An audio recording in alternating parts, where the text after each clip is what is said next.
firman kita hari ini terdapat pada Kejadian pasal 16. Hagar dan Ismail. Adapun Sarai, istri Abram itu, tidak beranak. Ia mempunyai seorang hamba perempuan, orang Mesir, Hagar namanya. Berkatalah Sarai kepada Abram, "Engkau tahu, Tuhan tidak memberi aku melahirkan anak. Karena itu, baiklah hampiri hambaku itu. Mungkin oleh dialah aku dapat memperoleh seorang anak." Dan Abram mendengarkan perkataan Sarai. Jadi Sarai, istri Abram itu, mengambil Hagar, hambanya, orang Mesir itu, yakni ketika Abram telah 10 tahun tinggal di tanah Kanaan, lalu memberikannya kepada Abram, suaminya, untuk menjadi istrinya. Abram menghampiri Hagar, lalu mengandunglah perempuan itu. Ketika Hagar tahu bahwa ia mengandung, maka ia memandang rendah akan nyonyanya itu. Lalu berkatalah Sarai kepada Abram, "Penghinaan yang kuderita ini adalah tanggung jawabmu. Akulah yang memberikan hambaku ke pangkuanmu." Tetapi baru saja ia tahu bahwa ia mengandung, ia memandang rendah akan aku. Tuhan kiranya yang menjadi hakim antara aku dan engkau. Kata Abram kepada Sarai, "Hambamu itu di bawah kekuasaanmu. Perbuatlah kepadanya apa yang kau pandang baik." Lalu Sarai menindas Hagar, sehingga ia lari meninggalkannya.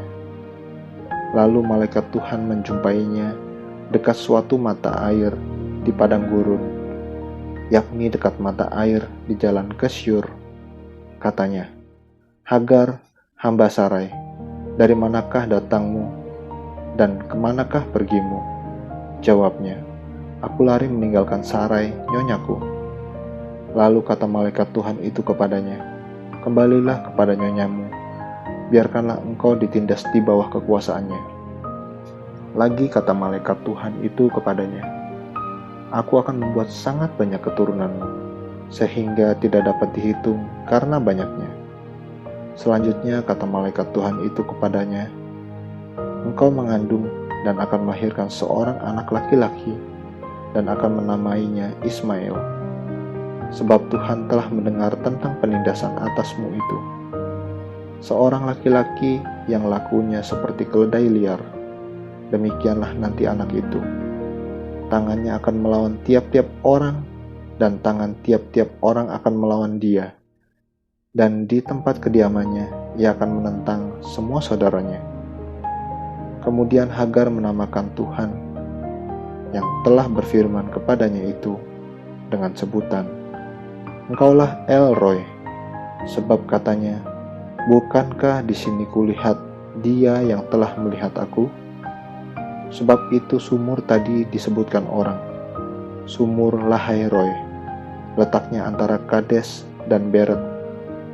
Lalu Hagar melahirkan seorang anak laki-laki bagi Abram, dan Abram menamai anak yang dilahirkan Hagar itu Ismail.